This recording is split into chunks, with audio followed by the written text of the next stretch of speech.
Hai. Welcome back di Simply Dokter. Betul. Ini lanjutan video yang kemarin ya. Kalau Bener. teman-teman udah nonton video sebelumnya part 1 tentang luka memar dan luka lecet, ini adalah lanjutannya yaitu Luka bakar. Oke. Gitu. Sebelum mulai videonya, jangan lupa klik tombol subscribe dan nyalakan tombol loncengnya. Video ini juga bisa didengar di Spotify dan Anchor loh. luka bakar ini juga sering banget kena kalau misalnya kalian lagi di dapur nih, misalnya lagi bereksperimen ya kan, masak ini itu, terus kecipratan minyak. Jadi ada beda-bedanya tuh, ada yang luka grade 1 nih yang paling ringan, biasanya tuh cuma merah aja. Misalnya kalau kalian lagi berjemur di pantai gitu kan, tiba-tiba pas udahannya kok kayaknya perih gitu, terus memerah. Nah itu namanya luka bakar grade pertama. Dan kalau grade 2 itu biasanya udah mulai muncul gelembung, kayak tadi tuh kalau kena minyak kan muncul gelembung ya. Jadi itu apa tuh Mike yang gelembung itu isinya? Air sih. Iya, jadi Harusnya plasmanya ya, plasma darah. keluar ke jaringan kulit, jadinya bentuknya gelembung. Itu udah grade 2, berarti biasanya ini juga lebih nyeri daripada grade 1. Lebih perih, lebih sakit, lebih merah. Betul. Gitu.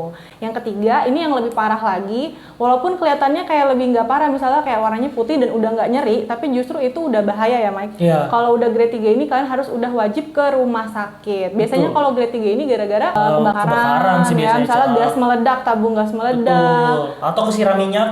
Tuh kalau tukang-tukang penjual tuh biasanya sering datang kalau kesiram minyak, terus tuh biasanya udah luka bakar grade 3 tuh. Biasanya mereka udah nggak ngerasa apa-apa guys. Jadi kayak kesannya tuh kayak kayaknya nggak apa-apa deh. Ternyata udah grade 3. Jadi udah terjadi nekrosis jaringan nih Cale. Iya.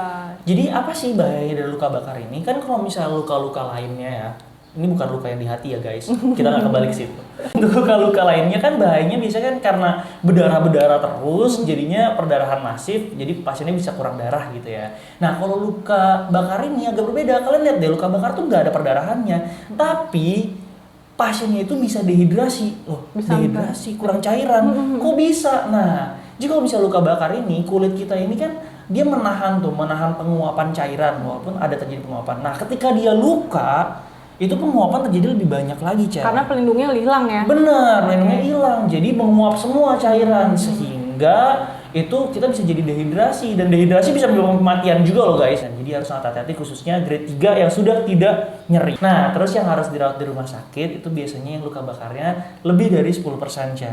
Jadi kayak kan kalau misalnya luka bakar grade 3 itu biasanya kita harus datang tuh ke rumah sakit, biasanya ada perawatan-perawatan khusus lah, dikasih antibiotik supaya nggak infeksi dan segala macam. Tapi kalau misalnya dia lebih dari 10% kira-kiranya kalian kayak kok ini luka bakarnya luas banget nih gitu. Nah, kalian mendingan dirawat di rumah sakit dulu untuk mencegah penguapan berlebih. So, apa sih yang harus kita lakukan kalau kita mengalami luka bakar? Jadi ini beda-beda ya tergantung grade-nya. Kalau di grade 1 itu kan dia tadi yang cuma kayak sunburn ya. Itu kan panas tuh. Jadi kita harus dinginin gitu. Jadi kita pakai air dingin, boleh direndam sekitar 5 menit aja. Kalau nyeri boleh minum anti nyeri. Kayak misalnya paracetamol boleh ya. Boleh. Gitu. Tapi kalau udah grade 2 itu harus lebih lama tuh dialirin di air mengalirnya tuh kurang lebih 15 menit. Karena apa? Untuk mencegah supaya proses pembakarannya nggak lebih dalam lagi. Benar. Jadi biasanya kan dia ngebakar tuh dari paling luar. Nanti kalau kita diemin, nggak kita langsung alirin air, dia bisa makin dalam tuh proses pembakarannya. Ya, apalagi kalau misalnya kenanya tuh minyak gitu-gitu, minyak panas. Karena kan dia kan ngendep di situ tuh. Jadi kalau misalkan nggak air biasanya ngebakar terus masih tuh. ngebakar terus. Jadi bener. grade-nya bisa makin berat ya. Bener. Terus kalau emang nyeri boleh sama kayak tadi, boleh minum analgetik. Terus ditambah dengan biasanya kita pakai salep yang ada antibiotiknya, jadi biar nggak infeksi.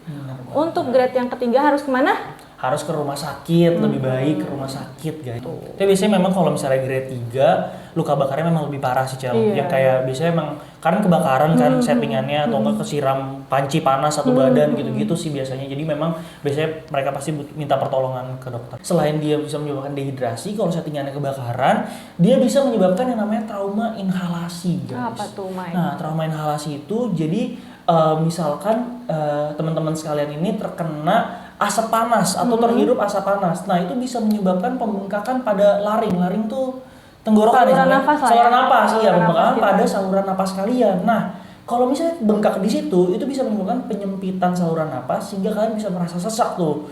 Sampai kalian bisa ngerasa nggak bisa napas sama sekali, bahaya kan? Bahaya banget ya. Tuh. Ini aku pernah nemuin si Mike kasusnya dulu waktu aku koas anak. Jadi ada anak kecil, dia lagi 3 tahun baru gitu, terus kena ledakan petasan kalau nggak salah.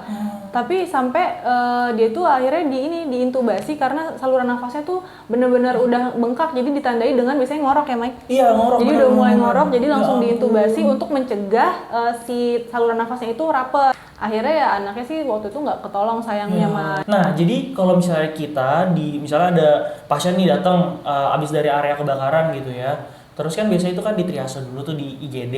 Nah, itu biasanya ada hal-hal yang perlu kita lihat, yaitu salah satunya yang cukup penting untuk trauma inhalasi adalah terbakarnya bulu hidung. Gitu. Karena itu tanda udah menghirup asap panas ya. gitu. Jadi kalau misalnya udah terbakar bulu hidung, biasanya kita pasti rawat tuh. Walaupun pasiennya kayak baik-baik aja nih ya. Misalnya pasiennya nggak ada sesak, nggak ada ngorok, tapi ada terbakar bulu hidung, terus dia habis riwayat kebakaran. Nah itu biasanya kita rawat tuh. Kenapa? Kita takut nanti prosesnya itu ternyata terjadinya di belakang. Gitu. Intinya harus hati-hati sih guys, dimanapun, kapanpun, kalau bisa keselamatan itu nomor 1 ya. Jadi kita mencegah jangan sampai terjadi luka-luka yang tadi itu. Betul. Nah, jadi pembahasan kita tentang beberapa luka ini, bukan luka di hati lagi-lagi. Iya, luka fisik ya. Luka fisik ini Luka fisik. udah selesai. Nah, kalian jangan lupa kalau misalnya kalian mau mampir-mampir ke Simply Dokter, terus kayak mau minta dibahas sesuatu, boleh banget ya Cale. Gimana tuh caranya? Tulis aja pertanyaan kalian di kolom komentar, mau bahas apa atau kalian punya pengalaman pribadi apa yang mau kita bahas di sini, boleh banget. Semoga video kita ini bermanfaat buat teman-teman semua. Ya. Dan jangan lupa untuk nonton video-video kita yang selanjutnya. Selanjutnya, Thanks betul. for watching. Dah. Bye bye.